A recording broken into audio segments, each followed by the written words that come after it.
Baru saja ya, kurang lebih beberapa menit yang lalu, saya mendapatkan kiriman sebuah link dan juga video yang dikirimkan oleh adik saya ya, Fredrik Sidahu, yang berisi kejadian yang terekam dalam video pasca intimidasi dan persekusi kepada anak-anak dan remaja yang terjadi di properti pribadi milik Pak Welly ya, di Cidahu. Di dalam video ini ditayangkan Kapolsek Cidahu dan juga kepala desa yang desa di sekitar itu melakukan perintah untuk menutup properti milik Pak Welly dan juga anak-anak remaja tersebut. Yang kedua, alasan kenapa properti tersebut ditutup adalah karena digunakan untuk kegiatan ibadah di luar keyakinan kita katanya. Oke, langsung saja, tidak usah berlama-lama, saya akan putarkan dulu videonya teman-teman ya. Lagi, atas nama undang-undang, saya dari kepolisian, sektor Cidahu akan menutup tempat ini. Ya.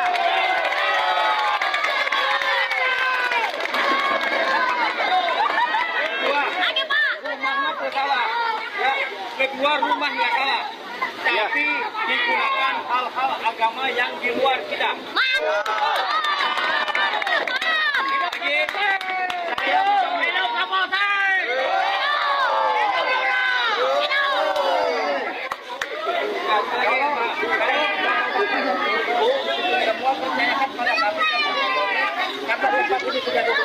Sekarang bubar saja. Ini menjadi tanggung jawab dan wewenang kami. Silakan. Kalau memang kami tidak menutup, silakan dapat. Mantap.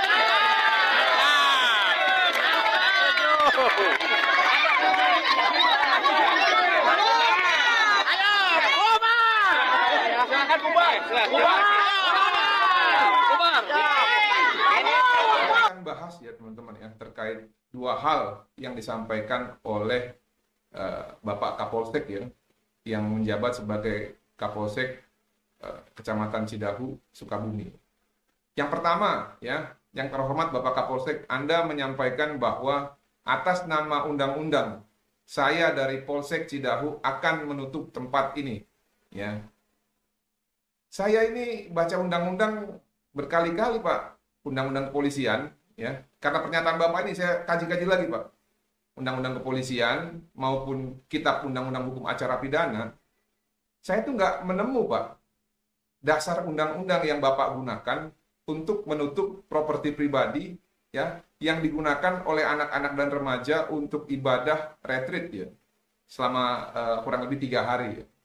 Karena mereka ini melanggar hukum apa Pak sampai rumah itu harus Bapak tutup atau Bapak sita gitu ya sebagai ganti kata-katanya, karena polisi itu tidak berhak Pak untuk menutup Pak. Yang berhak menutup itu pemerintah Pak, entah itu Pemda atau kementerian. Kalau polisi itu berdasarkan undang-undang dan kitab undang-undang hukum acara pidana sifatnya menyita Pak. Jadi Bapak harus belajar hukum lagi ya. Nah, yang kedua tadi Pak, seputar pernyataan Bapak mengenai Bapak bilang atas nama undang-undang. Kalau kita berbicara undang-undang Pak, tugas Bapak apa sih Pak? Saya bacain tugas Bapak ya Pak. Sebentar.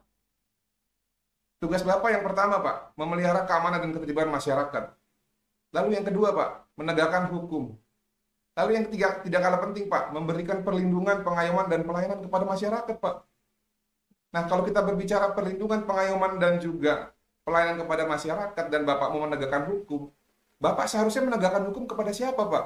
Kepada para pelaku tindak pidana atau kepada korban tindak pidana? Sehingga Bapak bisa berani menyatakan atas nama undang-undang saya akan menutup tempat ini. Pintar sekali Bapak. Pintar sekali Bapak. Bapak ini kepintaran Pak kalau menurut saya Pak. Saking pintarnya Bapak nggak tahu dasar undang-undang yang Bapak gunakan itu undang-undang yang mana atau hanya asal ngomong saja. Ya. Kalau kita berbicara KUHP pasal 39, yang boleh disita itu adalah benda tagihan tersangka atau barang bukti yang digunakan ataupun alat yang digunakan untuk melakukan tindak pidana. Nah, sekarang Bapak tutup tempat tersebut. Bapak bilang atas nama undang-undang. Undang-undang yang mana? Undang-undang yang ada di isi kepala Bapak atau undang-undang yang ada di imajinasi Bapak? Bapak jangan sembarangan, Pak. menggunakan undang-undang atas nama undang-undang tanpa Bapak memahami apa yang dimaksud undang-undang itu. Kalau Bapak tahu apa yang namanya undang-undang, undang-undang itu tidak boleh bertentangan dengan undang-undang dasar dan juga Pancasila. Yang Bapak lakukan, menyatakan atas nama undang-undang Bapak menutup tempat tersebut, padahal tidak ada tindak pidana yang dilakukan ataupun pelanggaran pidana ataupun pelanggaran hukum administrasi publik yang dilakukan oleh remaja dan juga anak-anak dan pemilik villa dalam menjalankan ibadahnya yang dijamin konstitusi kita pasal 29. Itu sama saja Bapak tidak mengerti hukum dan Bapak telah berpihak kepada pelaku tindak pidana, bukan justru melindungi korban tindak pidana. Saya pikir jelas ini, Pak. Bapak sudah melakukan kesalahan yang sangat fatal. Dan ini penting sekali buat kepolisian untuk segera memeriksa Kapolsek Cidahu atas apa yang dia lakukan. Lalu yang kedua, dia bilang, atau Kapolsek ini bilang, rumahnya tidak salah, namun digunakan untuk melakukan kegiatan ibadah di luar kita. Pak, sejak kapan Pak ibadah di luar agama yang ada di sekitar itu menjadi terlarang atau tidak boleh dilakukan oleh umat beragama, masyarakat, dan juga warga negara yang terdaftar sebagai warga Indonesia? Kasih tahu Pak ke saya Pak, undang-undang yang mana Pak itu Pak, yang memperbolehkan apa yang Bapak bilang itu. Karena kalau kita berbicara pasal 29, negara menjamin setiap hak warga negara untuk menjalankan ibadah sesuai dengan keyakinan. Dan negara juga wajib melindungi. Bapak itu bagian dari negara, Pak. Bapak buka lagi konstitusi, Pak. Polisi itu bagian dari instrumen negara. Bapak itu menjabat sebagai Kapolsek Cidahu atas nama negara, bukan atas nama kepentingan kelompok ataupun atas kepentingan pribadi Bapak. Jadi Bapak dalam hal ini sudah menyampaikan suatu statement, pernyataan yang melanggar azas dan juga dasar negara kita, Pak. Luar biasa Bapak ini, Pak. Dan kalau kita biarkan yang seperti ini, bagaimana ke depan? Jadi, kalau penegak hukum tidak mengerti hukum, beginilah ini. Kalau penegak hukum tidak memasukkan ataupun tidak membumikan Pancasila di hati dan pikirannya, ya akan jadi seperti ini. Luar biasa Bapak ini. Saya berharap pimpinan Polri, ya, lalu Komnas HAM, lalu stakeholders terkait, Kementerian Agama, ya, ini mengevaluasi nih tindakan-tindakan yang dilakukan oleh aparat, karena tatkala kemarin juga kegiatan itu ada juga kepala desa, Kementerian Desa juga harus concern ini. Bagaimana kepala desa ini tidak memahami gitu ya kebebasan-kebebasan yang sudah dijamin baik dalam konstitusi kita maupun di Undang-Undang Hak Asasi Manusia terkait perlindungan terhadap hak asasi manusia pribadi. Ini masalah yang serius, nggak bisa dibiarin karena ternyata bukan hanya warga saja yang mudah diprovokasi, ternyata kepala desa dan level Kapolsek itu bisa terbawa suasana atau mungkin mereka juga patut diduga sebagai orang yang ikut serta ini di dalam membubarkan kegiatan yang dilakukan oleh adik-adik dan juga remaja dalam ibadah retreat. Pak, kalau kita berbicara izin, ya, yang diatur di dalam peraturan Menteri Bersama nomor 9 dan 8 tahun 2006, yang diatur itu rumah ibadah, ya, bukan kegiatan peribadatan. Yang membutuhkan izin adalah rumah ibadah. Di luar rumah ibadah, kalau kita mau berdoa, tidak ada larangan, Pak. Bapak harusnya paham itu. Mungkin Bapak sekarang dinas di Sukabumi, suatu saat Bapak dinas di Papua, suatu saat Bapak dinas di NTT, suatu saat Bapak dinas di Kalimantan, suatu saat Bapak dinas di Sulawesi Utara, suatu saat mungkin Bapak dinas di daerah Sumatera Utara, atau di daerah Nias, atau di Bali, di tempat-tempat yang mungkin Bapak akan ditempatkan sebagai seorang pejabat yang akan memimpin di luar kelompok ataupun agama Bapak, Bapak pasti akan merasakan juga yang namanya kebersamaan, yang namanya perbedaan. Saya nggak tahu, pernah nggak Bapak ditempatkan di tempat-tempat seperti itu? Dan kalau sudah kejadian ini sih, menurut saya harus segera diperiksa oleh pimpinan kepolisian, harus segera ditindak kalau memang terbukti bersalah, dan nggak perlu dikasih jabatan lagi.